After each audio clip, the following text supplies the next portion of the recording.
नमस्कार।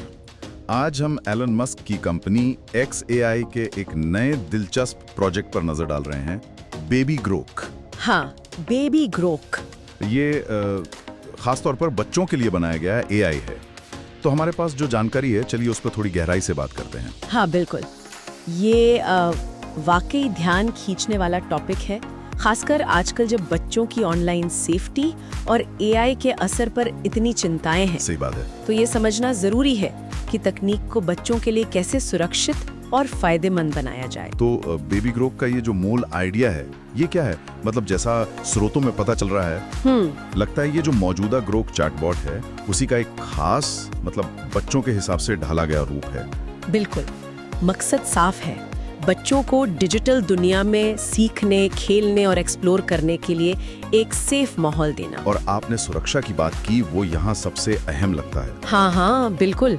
जानकारी यही कहती है कि इसमें कई लेयर्स हैं सेफ्टी की, जैसे बहुत सख्त कंटेंट मॉडरेशन है। अच्छा। फिल्टर्स हैं जो गलत कंटेंट रोकते हैं, और पेरेंट्स के लिए भी टूल्स हैं ताकि वो नजर रख सकें।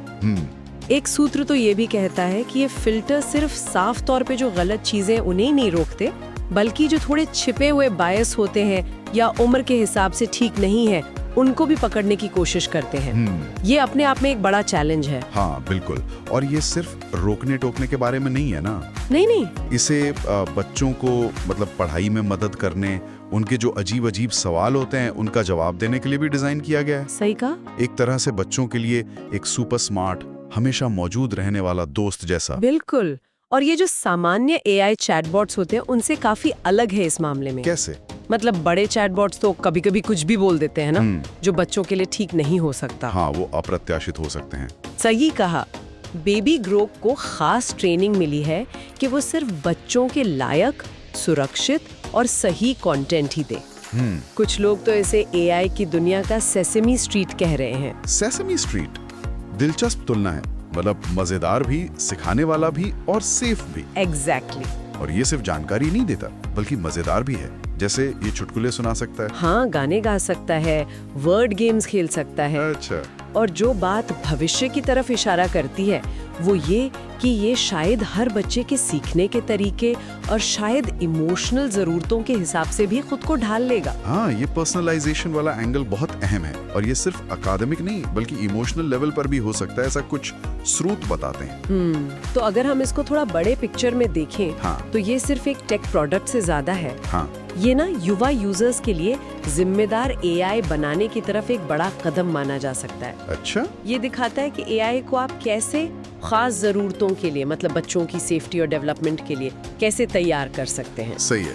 कुछ पेरेंट्स तो इसे, जैसा एक सूत्र में जिक्र था, डिजिटल टीचर, बेस्ट फ्रेंड और गार्डियन, सबका एक मिक्स मान रहे हैं। डिजिटल टीचर, बेस्ट फ्रेंड और गार्डियन, ये तो काफी बड़ी बात है। हाँ। तो इन सब बातों को निचोड़ क्या है? बेबी ग्रोक बच्चों के लिए एक सुरक्षित AI बनाने की तरफ एक सीरियस कोशिश लगता है।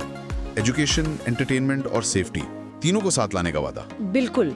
और ये इस बात पर भी रोशनी डालता है कि AI जितना पावरफुल है, उतना ही जरूरी है कि उसे खासकर बच्चों जैसे युवा यूजर्स के लिए जिम्मेदारी से बनाया जाए। सही कहा। पर एक जरूरी सवाल भी खड़ा करता है जिस पर शायद हमें सोचना चाहिए। क्या सवाल है? कि जैसे जैसे AI बच्चों की सीखने की आदतों और यहाँ तक कि उनकी भावनाओं को समझने और उसके हिसाब से ढलने में बेहतर होता जाएगा, तब एक डिजिटल साथी और जो असली इंसानी रिश्ता है उसके बीच सही बैलेंस क्या होगा?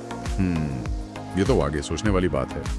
डिजिटल साथी बनाम इंसानी संपर्क। हाँ, टेक्नोलॉजी जैसे जैसे बढ़ रही है, इस बैलेंस पर विचार करना बहुत जरूरी होगा।